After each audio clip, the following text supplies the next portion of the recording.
Hello everybody. So, this is a complete pile of junk outboard. I don't know what year it is. I want to say mid-late 80s. No, probably late 80s, but I don't know the horsepower because somebody painted over everything and it's missing the model number tag, which nothing new. Now, usually I get these things and then I find a second one in similar condition and you can take the parts off the two motors to make one good one. Fortunately for this thing, I really don't think there's going to be much salvageable off it. Like, it really is all around just a complete hobble of junk. So let's see what happens when I take it apart, but I don't have much faith in it. So the lower unit, it's pretty broken. Yeah, so it's probably junk. It's in gear. No, it's not in gear. Is it? It might be in gear, but the shifter doesn't work, so I don't know. Propeller looks okay, except for the grinded flat mark, so even our propeller isn't okay, so I don't think we're going to get much out of lower unit, except for maybe some gears. But even that, I ain't holding my breath. The exhaust housing midsection, we have a lot of corrosion going on some bolts. It's hideously ugly. It looks like somebody painted it with house paint, did just a poor job, and it's all flaking off. So you wouldn't really want to put that on anything without cleaning it up, and I don't think the effort that would involved is really worth it. We're missing the tiller handle, so that's normal, honestly. Hood has a huge gouge out of it, so realistically it's trash too. We're missing some spark plugs. That's normal. A lot of corrosion going on in the bolt head, so we might have some problems taking this thing apart. Water tube is missing for some reason. Perhaps somebody already started trying to take this thing apart. Powerhead, yeah, it's seized. Starter, pinion, it's broken. Carburetor might be okay. It's got some corrosion going on in it, but for the most part it seems to turn and operate okay. Opens and closes just fine, so maybe we'll get a carburetor out of it. Wiring, it's falling apart, so coils can't really be used, and yeah, this is faded. So chances are it sat out in the sun for quite a while and just kind of baked everything. Also, we're missing the fuel pump. I just noticed that too. Yeah, I'm kind of thinking somebody started taking this thing apart and gave up. I don't know. Anyway, let's take it apart, see what the insides look like. Well, we'll see how it goes. It comes apart too. Let's get the fluid out of it, if there is any.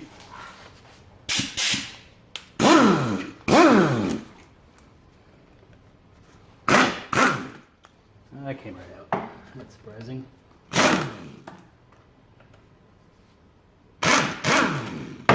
Hey, maybe we'll have a good lower unit after all. Alright, let's get the flywheel off.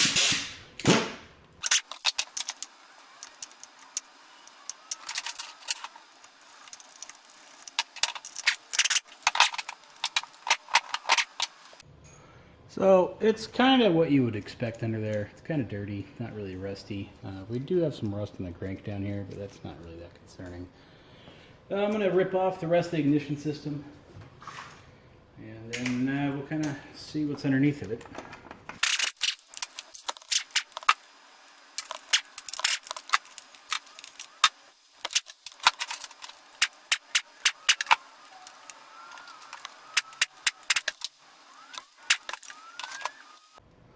So what that did do is give us access to our plug, which will tell us the model number. It is a J8RCSS. So let's go ahead and see what that is. All right. RCS. It's 1980. All right, good to know. Oh, 1980, 8 horsepower. And I have checked the serial number to make sure it isn't stolen. Alright, let's get this starter off, shall we? Should get a bigger pair of pliers, but plan B here. There we go.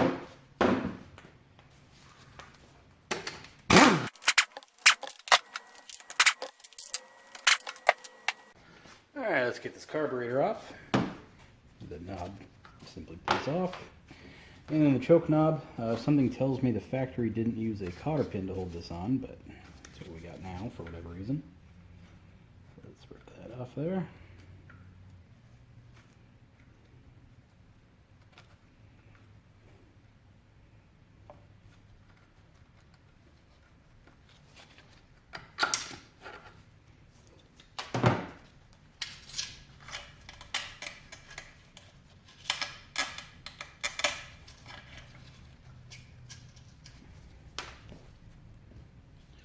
The knob has a screw on front. I was hoping I would be able to squeeze it past the grommet, but it doesn't look like it's going to just go right through for me, so I'll take it off the other way.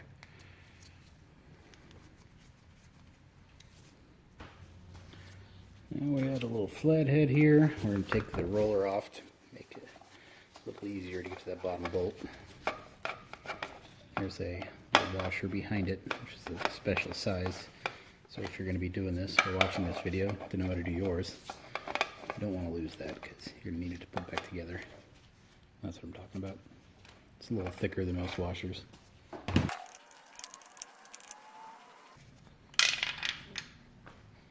Then I'll do the other side and pull the carburetor off.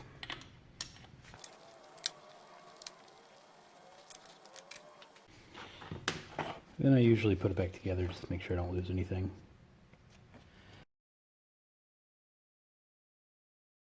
Let's get the Powerhead off. Oops. Oops. There we go.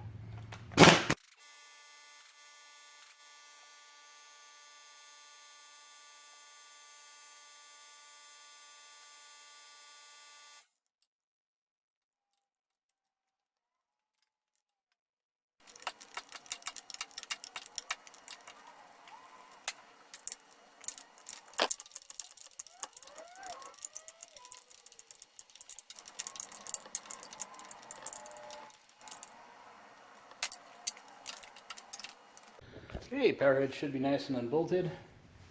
I'm going to use the old prying approach to break the gasket free.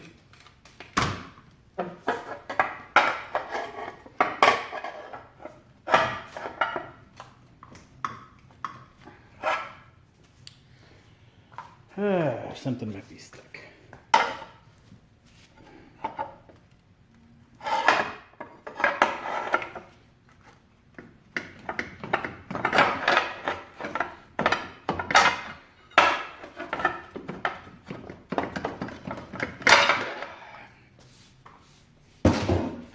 Piece of junk.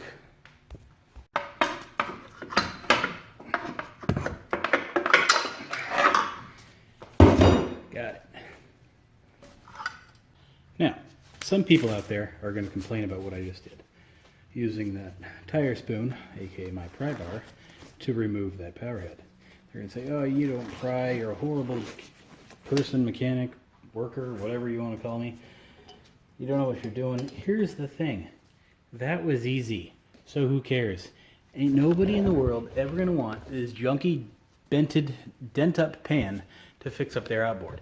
So if I bend it prying it, who cares? I save myself a few minutes of effort. Anyway.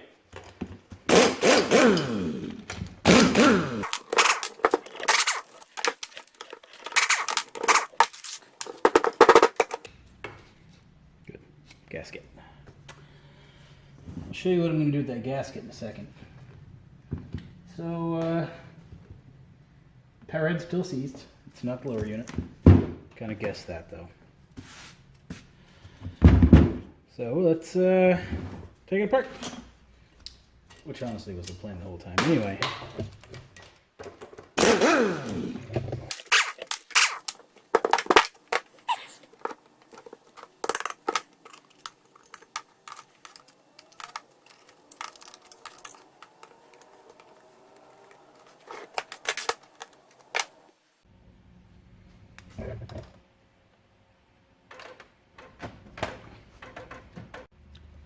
Get out of here, Steve Lato. Nobody cares.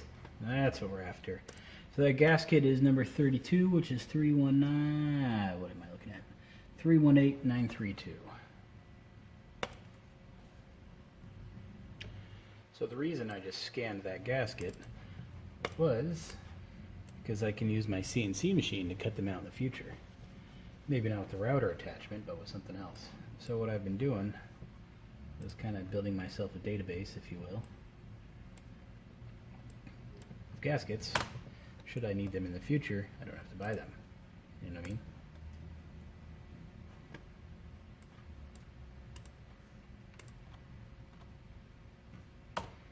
I forgot the part number of that other one.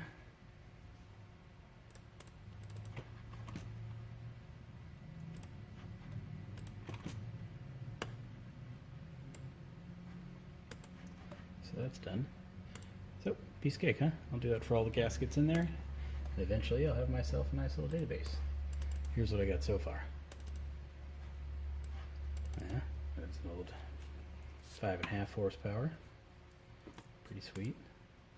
Some intake manifold for 9.9. See what I'm saying? Alright, moving on.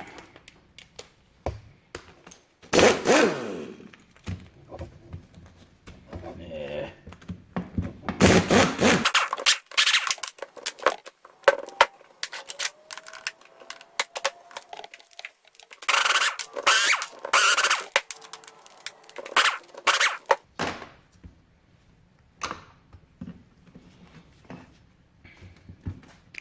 So I'm going to go ahead and say the top cylinder was the problem.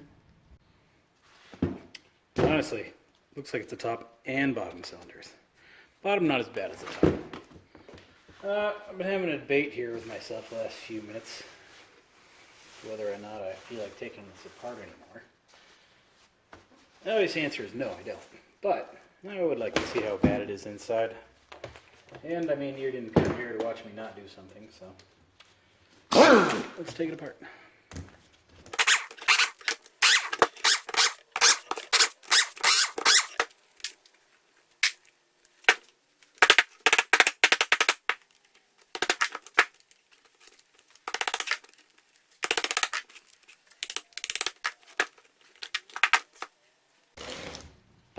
So we've got some pretty good rust going on in the crankshaft. Not necessarily bad, but it could be okay. Crankshaft connecting rods, we got some rust in the bolts. The roller bearings you see there, it's because the other cage stayed on the other half, so that should have looked more like that. But no big deal. Luckily this died where I could get to the caps.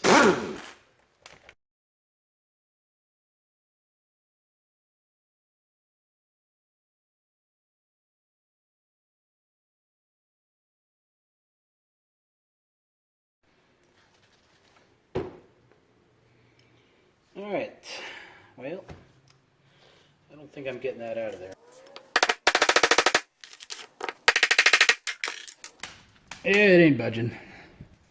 So, we'll call it a day on this thing. Now what surprises me is I've had this outboard for 2 years. And it's kind of just been sitting in the corner of the garage. Everything in here is still nice and wet. And honestly, that piston's really not too bad looking.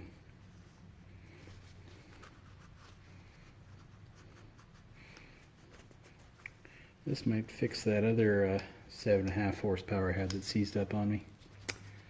Although last time I swapped pistons from another motor, it didn't work too well, so maybe not. Anyway. So, I'll get this cleaned up and then we'll take apart the lower unit. Alright, let's get old junky propeller off. I can only assume that this is also a factory stainless steel cotter pin as well. It's not.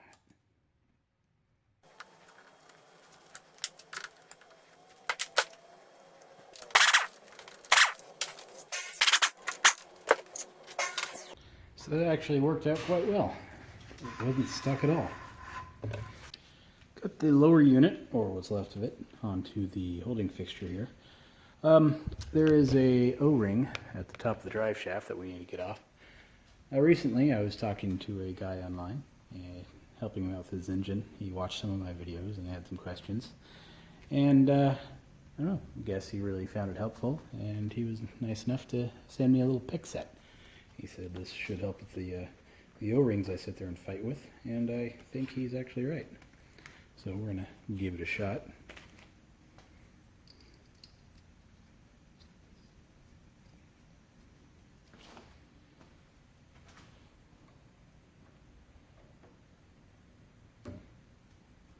Well, aside from just almost stabbing myself, that O-ring came right off.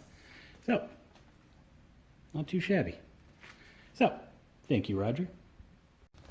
Alright, let's get the water pump off.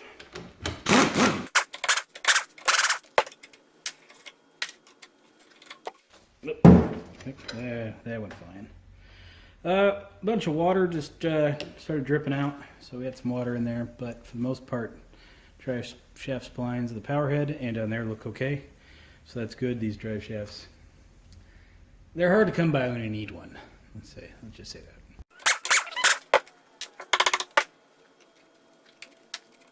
Now the drive shaft should just come right off, but it's a little stuck.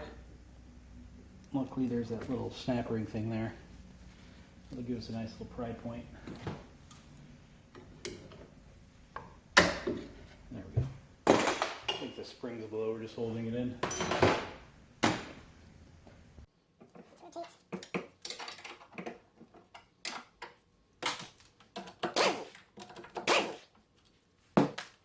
So I'm going to use a spanner wrench here, along with a trusty framing hammer to get it started. So, twisting it so it's free. And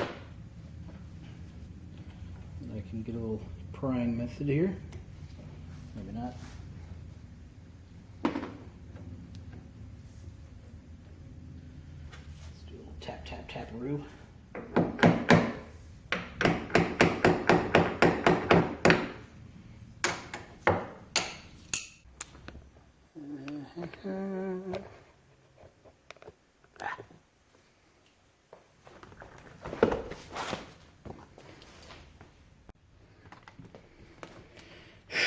What are we working on?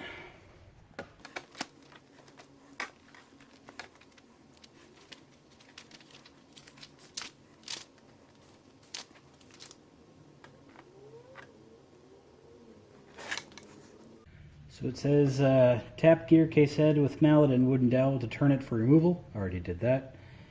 Lift out head with propeller shaft and components. Okay.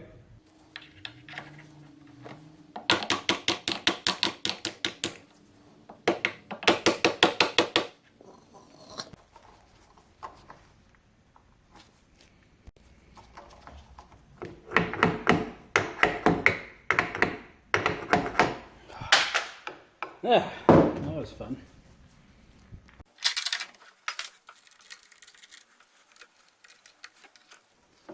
Come on, forward gear. Come out of there. Ah, gotcha.